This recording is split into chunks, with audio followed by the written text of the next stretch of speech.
Do you love football? Second and 12. Out of the backfield from the Bengals. Roethlisberger. Jackson with the crease. Spring football is in full swing, and the United Football League is already making waves midway through the season. You're probably thinking, what is even the UFL? UFC, KFC, Lakers in 5?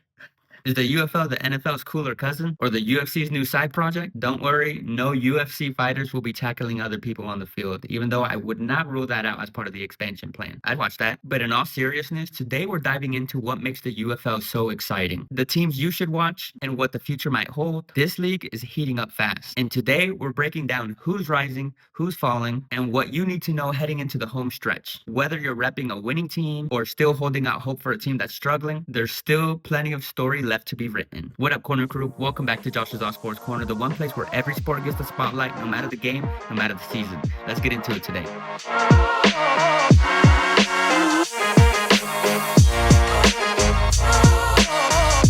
Now, for those of you who aren't familiar, the UFL was formed in March 2024 after the merger of the XFL and the USFL, basically the Avengers of spring football. I actually was someone who was watching the XFL a couple years ago or a few years ago when it was going on, and I had heard about the USFL through a commercial actually, and I actually looked into a couple of their games. But right now in the UFL, with 8 teams already competing, this league is giving fans a fresh, exciting alternative to the NFL. And the future of the UFL, well, it's starting to look brighter than my screen at night when I realized I need to turn it down. But there's a big question. Where are they going to expand? As a Kansas City fan, let's go Chiefs. We don't talk about the Super Bowl. I sort of feel attached to teams that represent the Midwest. So that's why I kind of lean into rooting for the St. Louis Battlehawks. Now, I live in Wichita, Kansas, so technically the Arlington Renegades are geographically closer.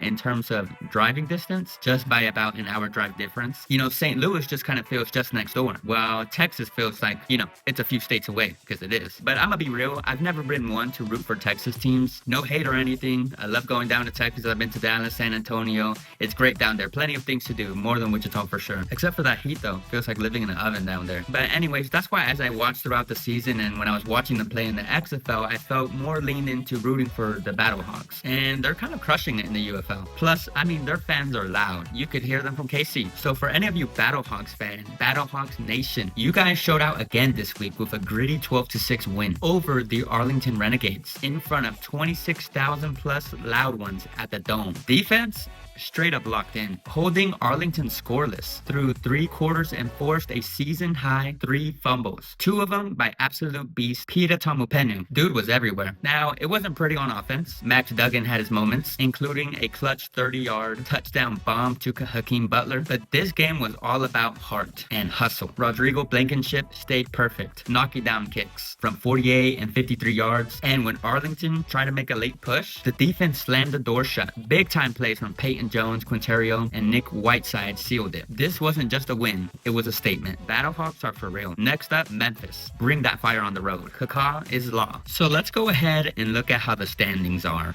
Right now in the XFL conference, we have the DC Defenders 4-1, the Battlehawks 4-2, Arlington Renegades 3-3, San Antonio Brahmas 1-4, and in the USFL conference, we have the Birmingham Stallions 3-2, the Michigan Panthers, who are also 3-2, and the Houston Roughnecks, who are 3-3. And the Memphis Showboats, sorry Memphis, 1-5 right now. Now, this is as of, I believe there are some games today. Today's May 3rd. I think there is some games today. Let us look.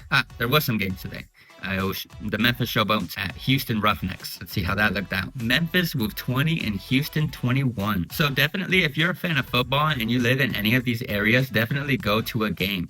You know, I've been to plenty of live games, football, basketball, been to some minor league hockey games. Really fun to go in person. Yeah, I definitely would just encourage you to go to a game. Whether you're, like I said, whether you're a winning team, whether you have a losing record, it's always fun to go and support the home team with the fans, with the local fans, and just being loud. So now let's talk about expansion. The UFL is definitely planning to grow because let's face it, who doesn't want more football? They've already stated that by 2026, they plan to add 2 more teams. We'll see. But what cities could we see joining the league? Obviously, the big cities make the most sense because there's more population. More people means more potential fans, right? But here's the catch. It can't be a city that's already got all the pro teams. We want cities that are hungry for a new team, that haven't yet gotten a share of the professional sports pie. You know, there's a lot of speculation about this, and I actually found one of the best breakdowns in a YouTube video that I saw not too long ago. It was a video by Deluxe. He had some solid ideas. So shout out to him. I'll link his video in the description below so you can check that out. According to him in that video that I saw, some great candidates could be Canton, Ohio, reviving the historic Canton Bulldogs. You know, just something cooler, new logo, something fresh, legendary franchise, modern building, could be a win-win. Also, Omaha, Nebraska. I've never been to Omaha, Nebraska personally. I think sure it's a smaller market, but Omaha's got history in minor league football, and their stadium could definitely work for the UFL. Who doesn't want to watch football surrounded by corn? Nah, I'm just kidding.